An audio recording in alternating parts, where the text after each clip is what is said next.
Hey guys, welcome back to the podcast. It's your host, Brian Sands, back with my friend Luke Clayton. Luke, it is off and running into the spring of Yes. 2025. Almost hard to believe, really. Thank the Uh, Lord for the spring. I was yeah, done with the cold. Of yeah, course, you don't know what cold is. Well, no, y'all did. Y'all got a small little cold spell we did. for We almost a got hot brushed. minute down there. We almost got brushed with snow here. My daughter, who's in Pensacola, they did, man. They were in that great blizzard of Pensacola a few weeks back. And so, anyways, it feels good here now. And we're back, kind of back in action. Sun is shining.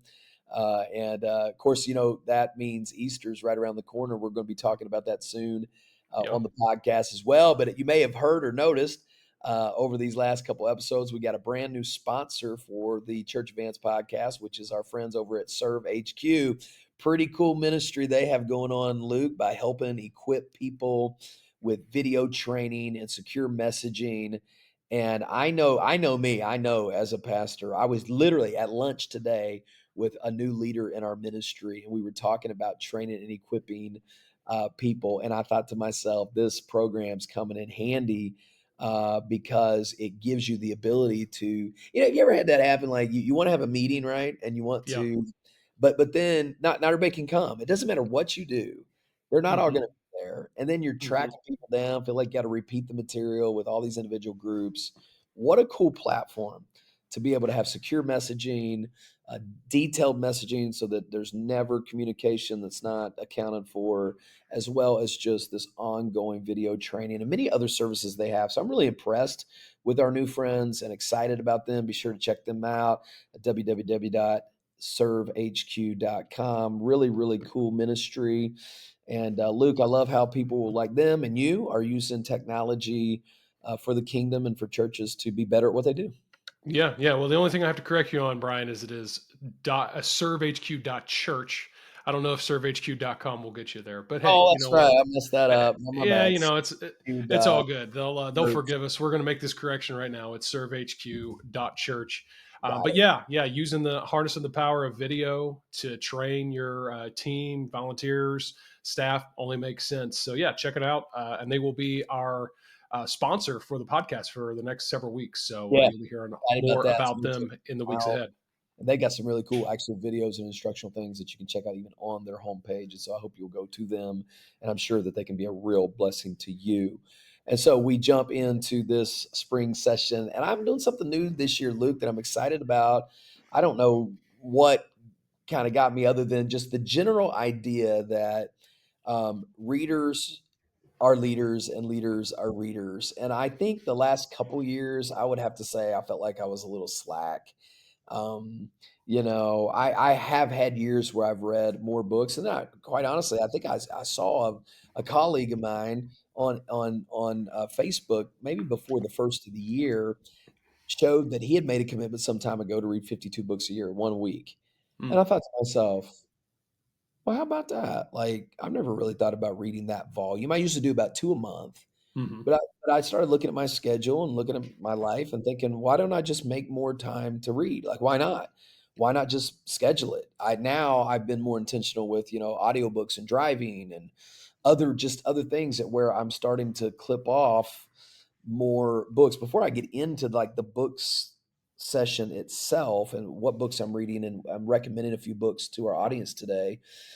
I just want to just say a couple words about reading in general. I mean, guys, reading is a part of ministry life. I mean, most Yeah. fundamentally, we are, according to First Timothy chapter 4, to give ourselves to reading, Mm, exhortation, and the scripture.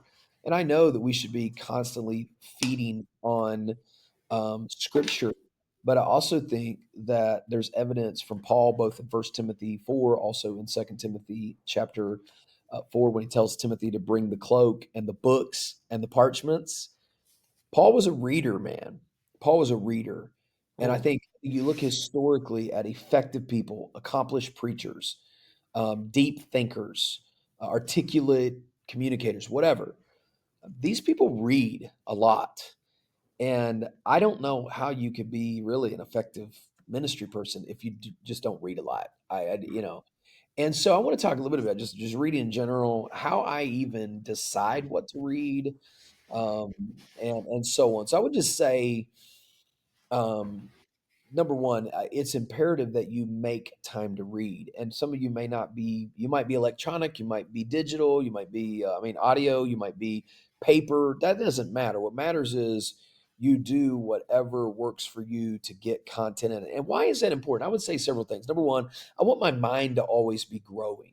Mm, Um, there's a lot of things I don't know about. And it's not just biblical studies. There's just a lot of books. There's a lot of stories I haven't read. There's a lot of biographies I haven't read. There's a lot of history I haven't read. There's a lot of information out there that I haven't read. There's just a constant need to grow. I also think that it expands your vocabulary and allows you, to be exposed to words that maybe you weren't exposed to. And so therefore you become a little bit more intelligent and a little bit better of a communicator. mm, One of my favorite advantages of reading, though, quite honestly, is a wealth of sermonic material that I glean from books that I read. And then I would say, fourthly, I read because it does actually nourish my soul, challenges my heart, gives me practical things to implement into my life. And so there's just no end of the amount of benefits to reading. And so for me, on a practical way, I read two ways predominantly. I read ebooks and I listen to audiobooks. And I use two primary sources as my first stop before I go spending any money and purchasing books that are like printed books. One, I use Hoopla, which is the library app. I'm probably talked about it on the podcast before, but it's a basically an electronic library card. If you have a library card, you can log into Hoopla, or I think there's another one called Libby, Libby. mhm. Both Yep. of them are connected to your library card, and it's just like a library.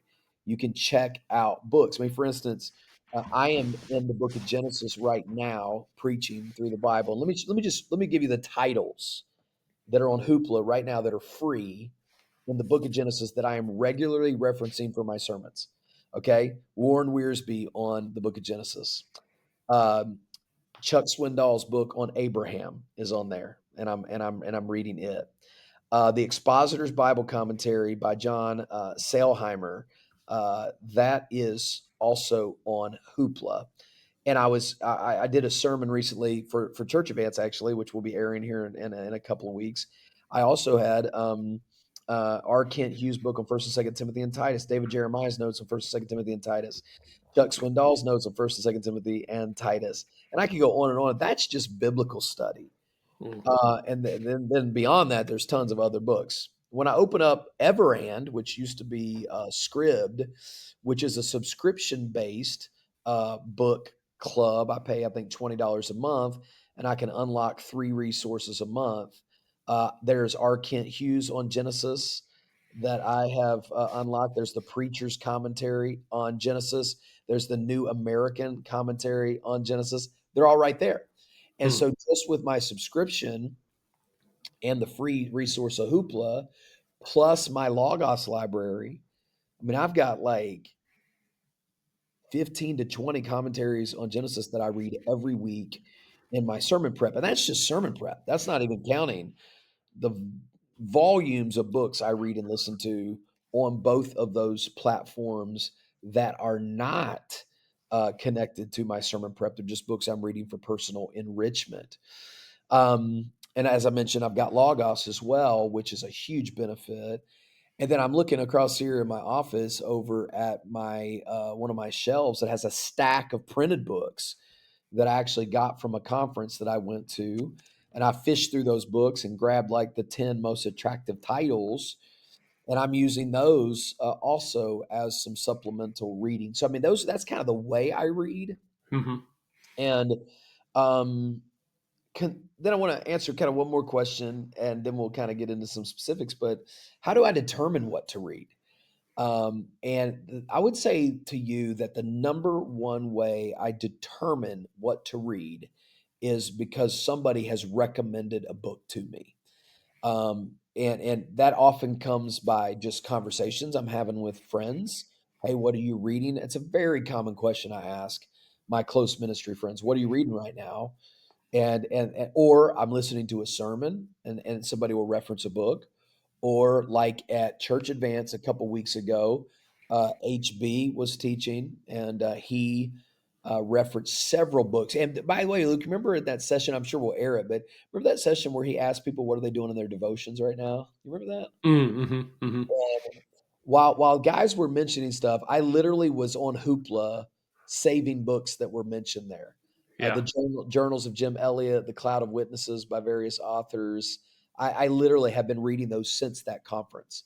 So I think if you are paying attention to sermons, to conversations, you're going to have enough books. You'll never get to them all, but at least you have a good reference point for somebody who's sharing with you, man, this book really helped me.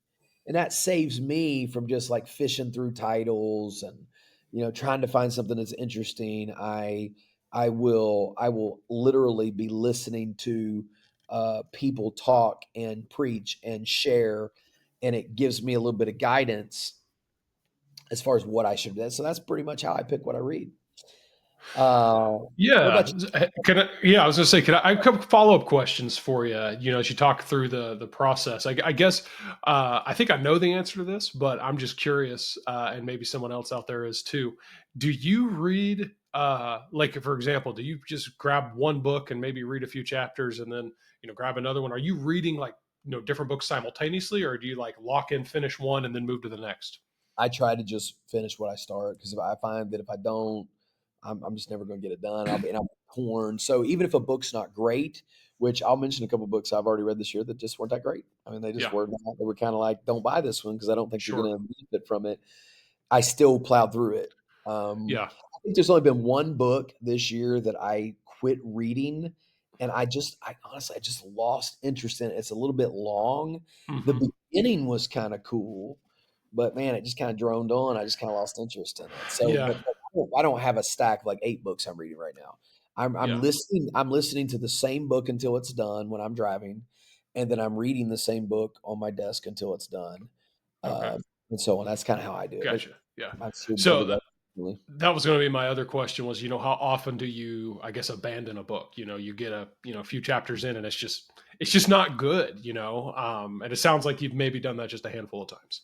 Just rarely, honestly. Yeah. Even if it's a tough book to choke down, I still try to finish it because every once in a while, well, they say a blind squirrel finds a nut too. Like there might be Yeah. something there that you Sure. just lock into that's intriguing or interesting. I have read multiple page turners this year already. Hmm. It's very good. Yeah. Um, I would just say rarely ever do I just put a book up and Yeah. just say Yeah. that's not worth it. Yeah. Because again, I'm not wasting a lot of time. I'm hearing trusted people recommend a book. Is probably a good one. Yeah. 'Cause, Yeah. they're reading all the time too. So if they're Hmm. telling me this is one that I latched onto, then there's a really Yeah. good chance that that book's gonna Sure. be worth my time. Yeah. Yeah. Okay. Well, I was just curious because, that's something I've heard with, if somebody's trying to condition themselves to read more is, hey, if for some reason a book does not grip you, if it's not doing it for you, don't feel the pressure to finish it. Yeah, sure. But it's like you said, also maybe consider who your recommendations are from, I because if think you're if you getting, start there, you're gonna eliminate bad books a lot. yeah, Then also, if you're in my position, which I am recommending books all the time, which this whole episode is gonna be about book recommendations and book not yeah, recommendations. I just feel like I'm in a position to be in a bit of a book reviewer mode. yeah, Not to mention, I have a real desire to learn and grow, and so I read a lot. hmm, yeah, And I read early in the morning. I read on my commutes. Last night, I was preaching in Georgia. I drove home. I will say this: I finished an audiobook, and then it was about 8:30, and I realized Trump was getting ready to speak. So I actually turned off the books and I listened to uh, the joint session of Congress address last night while I was driving, which took forever. It was like the longest speech like that in history. So, yeah, so by yeah. You the time broke he the was record. done, yeah, by the time he was done, and I was pretty much back in Jacksonville. So, but on the way there, I listened to like 3 hours of a book. That's Yeah. what I did. I don't listen What? to a lot of music unless I'm working out or Hmm. something. And I listen to it. Man, I listen to instrumental music while I'm studying. But as far as just like, I don't just like listen to music all the time. And I don't listen to the Sure. radio while I'm driving. I'm trying to be more intentional. Yeah. What speed do you listen on an audiobooks? Just curious. 1.5. All right. Yeah. Yep. Good. I mean, Yeah.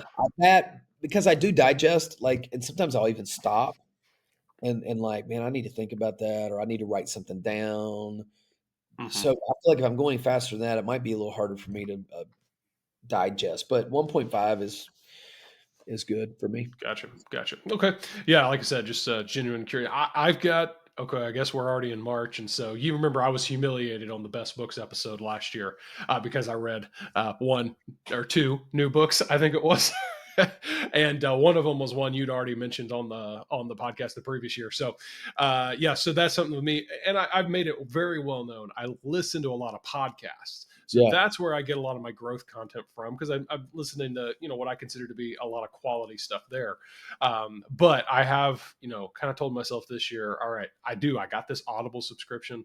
I want to do more with actual audio books. I'm a horrible reader, like a pick up a book and read that. I just don't have the focus for that. I'm a slow reader. But anyways, we'll see where I'm at the end of the year when we get around to, because we're still doing best books, just for the record, Well, we're everybody. It's definitely going gonna to do come. best books, but I think this year, Yeah. Luke, because I've made this commitment to read at least 52, and I'm well ahead of the curve right now.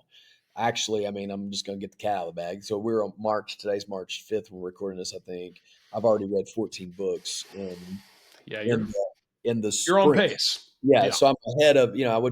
I'm about 6 or 7 books ahead of pace right now. Mm, And so my goal every year is to read now at minimum 52 books, one a mm, week, minimum. But I'm way ahead of schedule, and I might get 60 books in. I might get 70 mhm. books this year. But what I want to do a couple times this year, maybe 3 or 4 times this year, is I want to kind of open up the closet here, as far as the book closet, the bookshelf, I guess is a better way to put it, and just share with you guys what I've been reading and make some recommendations based off of this. And then, of course, we get to the end of the year, I'll synchronize it all and give you the top 10 out of the 60 plus that I will read this year. So that's what I'm trying to do here. By the way, have you read a book this year, Luke? Are you going yet? Sorry, I'm muted. Yeah, let me just look at Audible real quick just to confirm the what I'm almost certain is no. I'm pulling it up. Yeah, no. Oh, I started a book. I Good started. job, Luke. Hey, So listen, I started. Yeah, I it's like started God's been Hillbilly Elegy by J.D. Vance. I started it because he is our vice president now, and I thought, you know what, let's learn a little more about the Well, guy. let's start I'm there. only an Let's hour start in there, though. actually. Let's go ahead and start there because I'm going to share with you. I don't know that I'll share all of them. It depends on how much time we got, but I got 14 books that I've read, and I want to start with the ones that I just loved. And I'm just going to start. You mentioned it. I've read Hillbilly Elegy this year. And let me tell you something, man. That is a fascinating book. Okay, Uh, so oh, I'm on the right track. so listen, guys. I hope I don't need to say this to everybody because there's another book I'm going to recommend that also has some of this in there. There's language in this book, okay, but Hmm. I hope that anybody is mature enough to know by me saying that if that bothers you, don't read the book. Like, don't.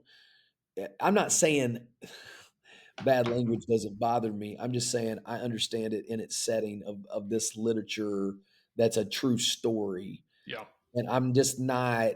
I, anyways, I'm not going to even say another word about that. Look, take it or leave it. Crucify me. I mean, yeah. I've been You don't crucified. have to read the book. You don't have to read You it. don't have You, to read the you don't book. have to. I have It's not been. a requirement for Church Advance podcast listening. We're not going to Yeah, take a test. I feel like I've been hammered over a lot less than this, so this would be a True. great moment Hey, for it's you. better to read this than to read anything but the King James Bible. So That's that's what I'll say. true. I mean, Yeah. look, I mean, well, At it's least it's it's honestly a slippery slope, really, if you think about it. Because I mean, yeah, look what's happened. yeah. But it's like this. My son, who's 12, has told me, he goes and he works out at this. He does parkour. For Mhm. if everybody doesn't know what parkour is, I had no idea what parkour was. But you see these people like jumping between buildings and climbing stuff. It's an actual sport now, I guess. Yeah. My son's like super into it. He goes every Tuesday night, Wow. and he'll tell me, yeah, Dad, this dude's got bad language. He says, but I know, like I don't talk like that. In fact, isn't it the who's the really Pat McAfee, the Pat McAfee show? Pat McAfee show. Okay, I don't watch it a lot, but do you know at the beginning of every episode on the Pat McAfee show, Yeah. they say there's going to be some language in here because that's how real people talk. Now, I'm not saying that's Yeah. how Christians talk. That's not what I'm saying. I'm saying I don't, when I am out in public and I'm at a restaurant and somebody beside me says a curse word, I don't freak, like I don't flip. Yeah. I mean, Yeah. there was a time, this is crazy story. There was a time where I had to go to the hospital after a service because somebody had tried to commit suicide. It was all just a crazy Mm. situation. And I rushed there after the service and they're fine.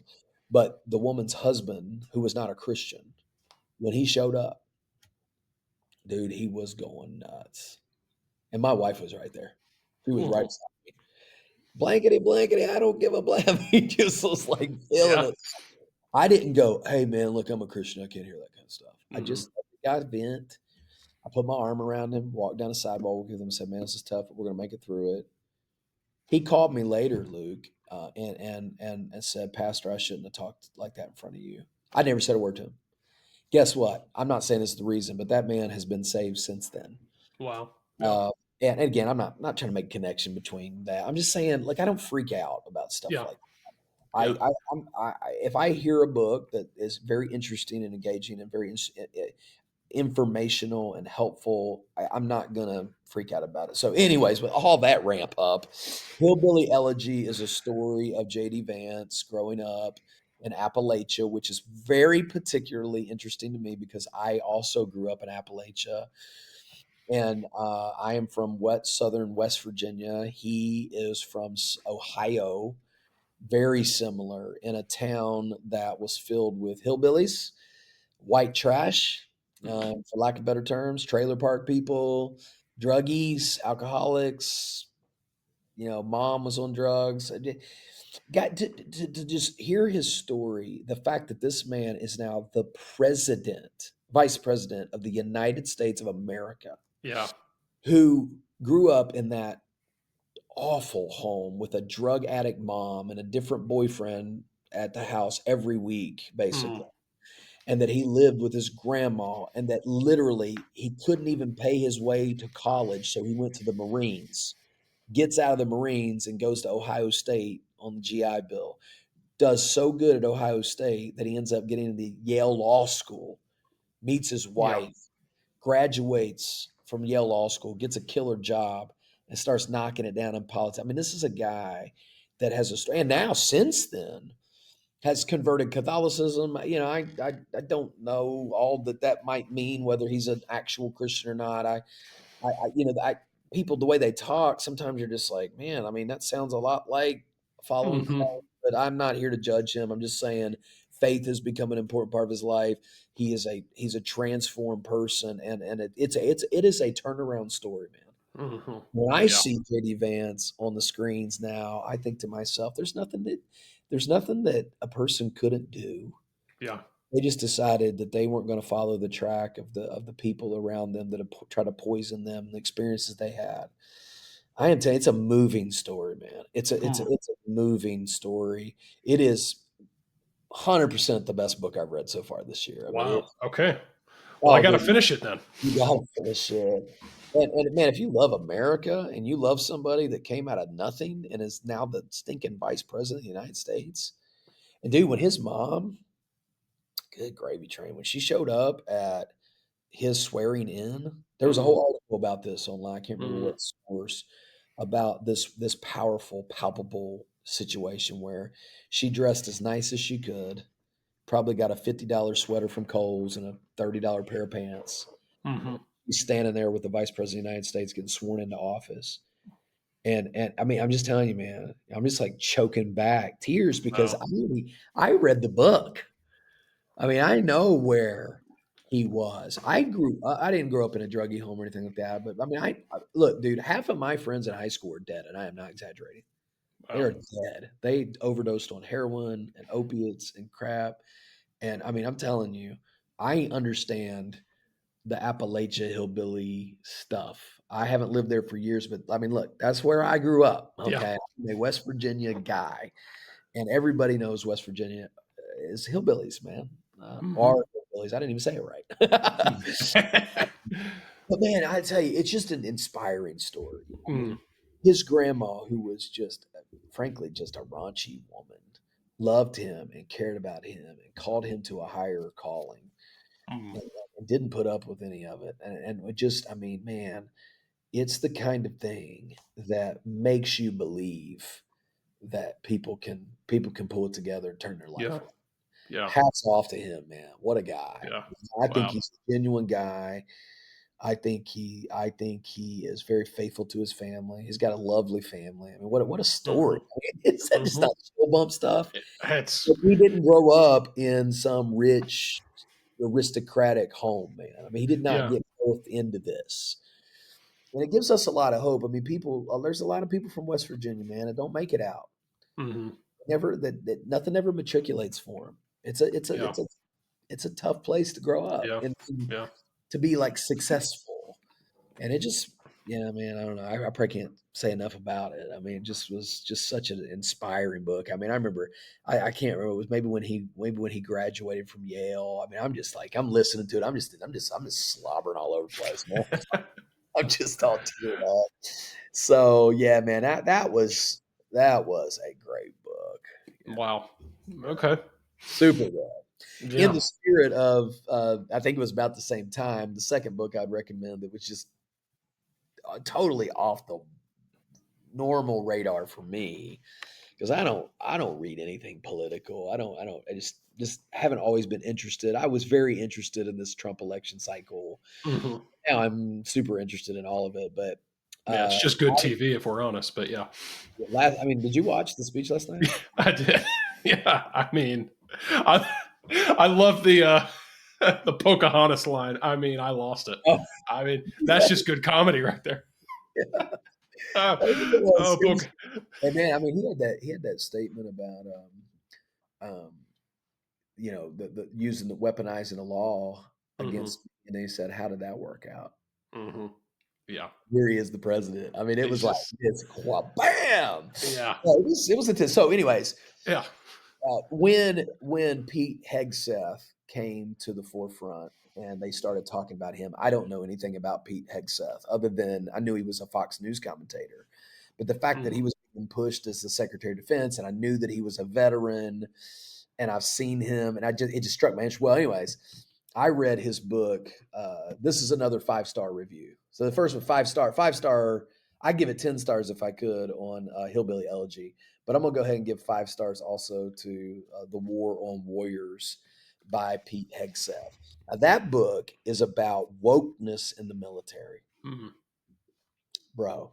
I mean, this guy calls it. I mean, I mean, to think that he is the Secretary of the Defense of the United States of America right now, and he is a decidedly anti woke and pro meritorious military advancement. Hmm. Um, Man, it was such an inspiration, and I learned a ton. I learned a ton about how things work. I learned a ton about some of the ways that wokeness began to infiltrate the military, and like DEI became an issue, and they lowered the standards Hmm. of military infantry acceptance. Hmm. And they did it all just to say we have this many women or this many Asian or whatever it is. Hmm. Hmm. And basically, the argument is we have the wars and warriors because you're endangering our military by lowering the historic standard of acceptance into combat military. And man, I Hmm. mean, it's just like he just swinging at it, and it's so like Wow. he tells some of his story, which is super cool. But it is, I mean, the data is really, really, really well done. It's documented really, really well. Quite honestly, it's a little frightening. I mean, Wow. it's like I can't believe this. I can't believe this was. Hmm. I can't believe this happened. Well, I can't believe it. Yeah, I guess I kind of can.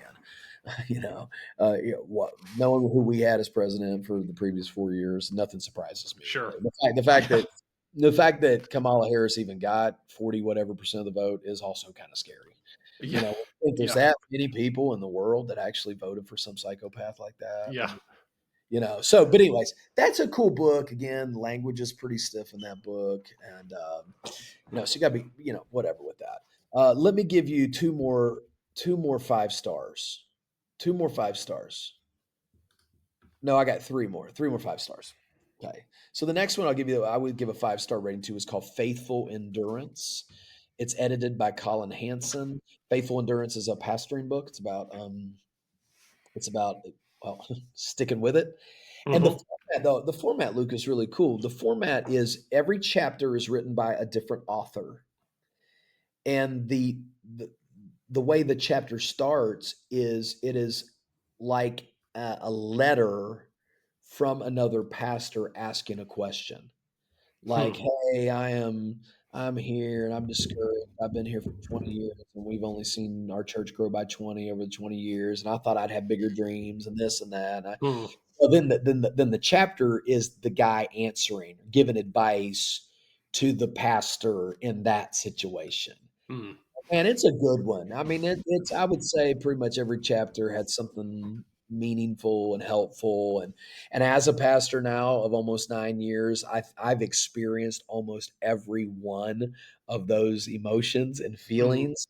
And I felt like the advice that they gave was pretty sound. It was a pretty creative read. If you're struggling, whether I should stay at a ministry, if I want to stay in ministry at all, that one's gonna help you. It's gonna have some Hmm.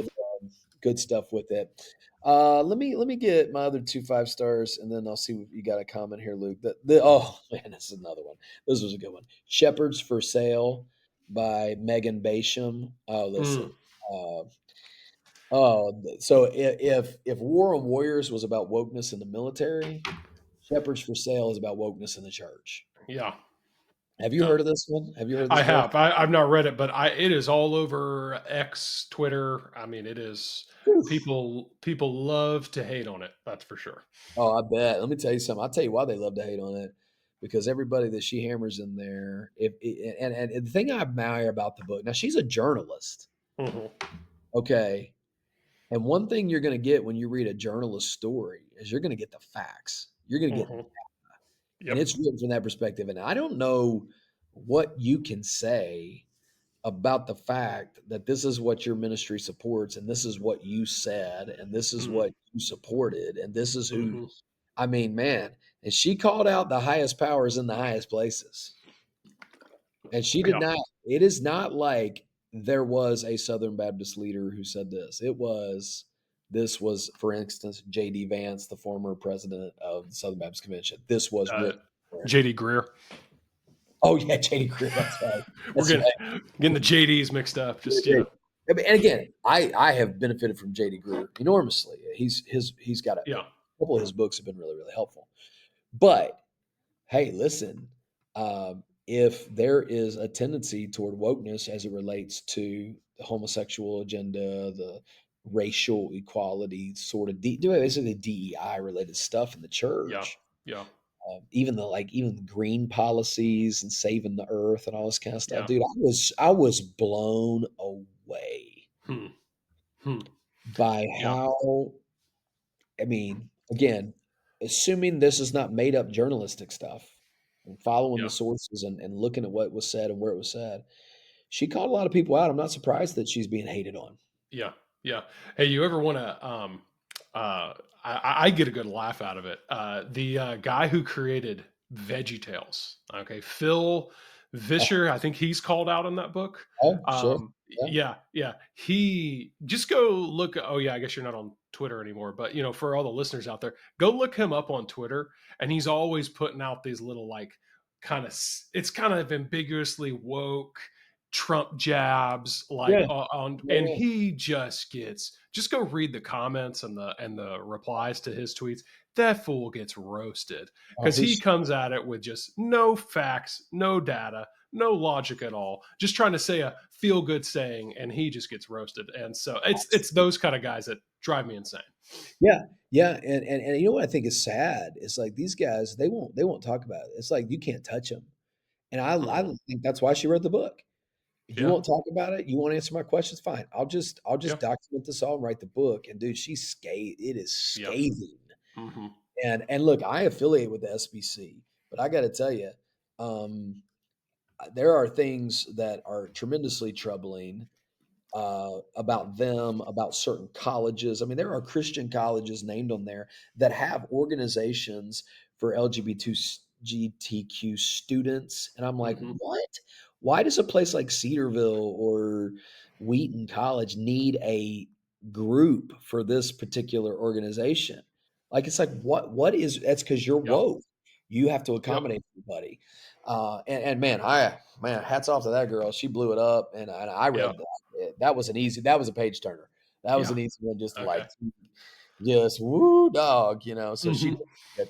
My last 5-star review is going to be for Transforming Prayer by Daniel Henderson. Man, he's great. I got to preach with Daniel Henderson back at Shiloh back in the fall. Great guy. He's the director of 6-4 Fellowship, the pastors group that focuses on the ministry of the Word and Prayer. Hmm. Just a rich guy, rich resource. This particular book, Transforming Prayer, is about spirit-led, scripture-saturated prayer. Hmm. So as you're reading the Bible should prompt you through the Holy Spirit to pray according to certain things. And it's like a fresh approach to prayer, for lack of better Yeah. terms. It's Huh. really challenged me, man. Really challenged me. Wow. So yeah. Yeah, so those are my 5 stars for the first quarter, or actually first one Uh, sixth, first first 2 months, 2 months. technically. Yeah, Yeah, that's yeah. what we'll go with. First 2 months. So yeah, any comments or thoughts there? Well, I mean, well, I gotta finish Hillbilly Elegy, and I gotta get a couple of those there you mentioned on my list, and get through.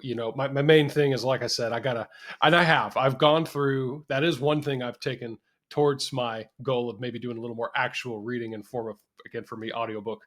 Is I have gone through and I've purged some of my podcasts because my podcast takes up so much of my kind of listening time that Yeah. I've purged a few, and so I'm kind of getting to the point now where I'll get to a point in the day I'm like, oh, I've actually gone through my podcast for the day, so I can pick up, go in and listen to an audiobook Yeah, and podcast, and that do that there. form of information is good. I mean, here we Yeah, are. Um, yeah. but I do think there's something about the edited, Hmm. you know, Well, there's something about long form content that's really valuable, even when it comes to podcasts, or digital media. Not there's This is not a blanket statement. It's not universally true, but consuming short form content like TikToks, Instagram Reels, social media videos that are just quick, 30 to 90-second hits.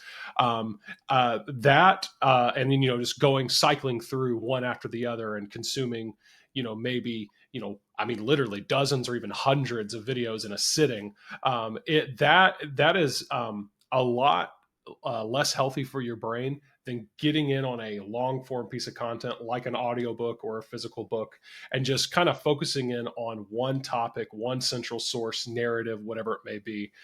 There's a lot of studies that show that that's really good. So that long form content is something for me that, yeah, even in my podcast, I'm trying to find longer conversations and things that can be a little more, again, just something that my mind can really saturate on. And something too, I mean, I again, this comes from the guy who's read 0 books compared to your 14 or wherever you're at. But something I did learn a long time ago, and I know I've said it in one way or another at some point on this podcast or on my YouTube channel or something, is we do, especially if you are have a desk job of any kind, where maybe you're not interacting with people often, answering phones too often, things like that. You are sitting in an opportunity that can either be silent or filled with growing opportunity. If you have AirPods or a set of headphones and an iPhone, yeah, whether it be podcasts, audiobooks, you can, because you talked about, there's nothing wrong with music, especially listening to, like good worship music that can be real edifying and uplifting. You mentioned instrumental music when you're maybe creating content that could be helpful. But if you're just sitting there, looking at spreadsheets or doing something that's a little more tedious, like putting on a podcast or an audiobook, it's a great way to passively learn while you just kind of do your day to day. And once I grasped that, I mean, that was years ago, that changed my trajectory in terms of my personal growth. So that's a change I'm glad I implemented I love way it. back in the day. And now I Yeah. look to, like I said, do even more with the long form content, audiobooks, things like that. I would say another avenue would be for the person out there, maybe a pastor that's bivocational or something. You got commutes. Hmm. Man, what an Yeah. easy, you got to Yeah. drive like Uber Eats or just delivery, anything, man, Hmm. dude, you got the possibility of, or maybe you're out there on a forklift, man. Yep. You Yep. can do. There are some time. Not everybody can do this, and I can't do a lot of it at the Yep. office because I'm creating content most of the time. But Sure. yeah, I agree with that. I think that's awesome. Well, good. Yeah. Let me skip over to another section, which is just going to be a couple of books. I'm just going to go ahead and tell you to save your time. Okay, like Noted. I don't think these are worth reading. Sure. You know, is it possible that it might hit you different than it hit me? Of course, but I'm just telling you, I read them cover to cover, and when I got done, these are either 1 or 2 star reviews, and they're just not great. So I would never pick them up. In fact, this first one was the worst book I've read so far, and I just tossed it in the trash. Because usually if I've read a book that is even decent, like okay, I'll pass it on to somebody, you know. But this book is called Future Men by Douglas Wilson. And Douglas Wilson usually I thought had some decent content. I think he does Hmm. still have some parenting or whatever. And I'm reading a handful of books this year on manhood, partly because I've got 3 sons I'm trying to raise, partly because I do quite a bit of teaching on manhood and fatherhood. So I'm just reading some books. I've got one sitting here on my desk, Raising Men Not Boys, that I've started. There it is. There's my marker. All That right. Oh. right there. So I mean, but this was terrible. It had nothing to do with manhood. It ended up being like a topical study of certain characteristics, sometimes in proverbs and things. I'm not like Hmm. laziness and this and that. I'm not saying the content was unbiblical. I'm just saying I was looking to read a book on manhood and I got into it and I was like, oh, what? This is not doing it. And it was just not, I didn't think it was well written. I didn't think it Hmm. was well executed. I didn't think it was engaging or entertaining in any way. It was maybe in some ways somewhat informational, but definitely if you're looking to read about manhood, that's you want to stay away from that one. That's Future Men by Douglas Wilson. It just did Hmm. not, it didn't match. It's like hearing a guy give a sermon title and start into a sermon like, what does that have to do with this? Or what it Hmm. just it didn't fit the bill. Okay. Number two, and this was surprising to me because I actually like this guy, know him personally, and I generally like his books, and I've read many of them. But this book is by Brian Croft, Hmm. it's called Pastoral Friendship: The Forgotten Piece of a Persevering Ministry, and the title grabbed me. I was like, oh yeah, man. I mean, I agree with that. But man, half the book, honestly, Luke, is like historical sketches of like friendships and like old church history people talking about the importance of friendship. It just didn't feel like it just didn't connect with me just right out of Hmm. the gate. I gave it a 2 star, not a 1 star. The other book was a 1 star, Future Men, or a 0 star. I would say 2 star. I mean, it probably would be helpful to maybe somebody. I'm just saying, as it relates to persevering in ministry and developing ministry camaraderie and stuff, I just didn't feel like he hit the target. And he's Yeah. got, by the way, if he's got one, in my opinion, not so great book, he's got 10 great books. So I'm not Sure. slamming Yeah. him at all. I'm just that's what I read, and it just didn't do it for me. The third one that I gave a 1 star to, I was really surprised by this one. This was a real disappointment. The Power of Preaching by Tony Evans. Hmm. Just a letdown. I mean, Tony Evans is a Man, I've great. heard of that one many times too. It's a small book. It's only like it's one of those like little, I don't know, 3 by 5, Hmm. probably 4 by 6 size, kind of a mini book almost. Hmm. And it just when I read the title, The Power of Preaching, I'm thinking, oh man, I'm going to pick up some good stuff, some good material. It was Hmm. a very, very, very surface look just overall at preaching. What is Hmm. preaching? And yeah, Tony Evans has a lot better stuff than this. Sure. Yeah. If there are 20 books on preaching, I would tell you to read before that one. Hmm. So Okay. it would just go way down on my list there. Everything else is honorable mention. I don't know if we want to get into them, but those were the really good, and those are the really bad out of the 14 that I have put down so far this year. Hmm. Well, I am curious to see which one of your 5 star books stay on the list as you get round out, as we do get to best books of 2025, which will be the last episode of the year per usual. So I'm interested, but yeah, I mean, I think it's great to catch up on where you're at in your reading. Brian, and I'm going to put this out there again, coming from the guy who's not read a single book as of yet this year, not completed one, I should say. Something I'm actually really interested in, though, and I wanted to see if you had seen it or maybe started it, read it, is Craig Groeschel's new book, The Benefit of Doubt. And this is the reason I'm interested in it is, first of all, Craig Groeschel tends to be a pretty good writer. We've actually recommended several of his books over the years. Winning the War in Your Mind is one of them, and his leadership book is pretty solid. But this one I'm intrigued with because he always does his books based off of maybe a previous sermon series he's done. It's usually loosely based on it. And I remember listening to this series. It's essentially a series on deconstruction.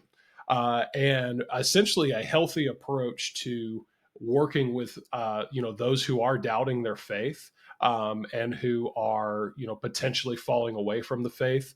And he essentially, kind of the premise, if it's following the same as that sermon series, is, hey, as the church, we have a role that we played in this many times, because we were, maybe a little bit too, hyper religious in our approach to church, or maybe because we directly or indirectly hurt somebody, things like that. And he's essentially saying, hey, because this is, I think, well, we haven't put the episode out yet, but I remember us talking about the de-churched in our conversation with the Skelly brothers, just teasing a future episode that will be coming out here in the next few weeks. But we recorded that live there at the conference. And I think that's kind of what this is a little bit about, is these are people who grew up in church, they've fallen away, they've deconstructed whatever. And that has a lot of connotations. I know that term, but anyways, I'm really interested to, see or to check the book out. It just came out. It's his latest book. I think it just came out last month. So it's something I do have it on my list to check out. So I don't know how many stars it'll wind up getting, but that's one that I'm just, the premise of it is pretty fascinating to me. And so, yeah, there's sometime in May or June, we'll record another one of these when I picked off 15, 20 more books, and then you can review the two that you've read. I was gonna say maybe I'll finish one by then. It's awesome, man. Guys, we appreciate you joining us today. I hope that you'll pick up a book or two that will be an encouragement to you, and we look forward to seeing you next time on the Podcast.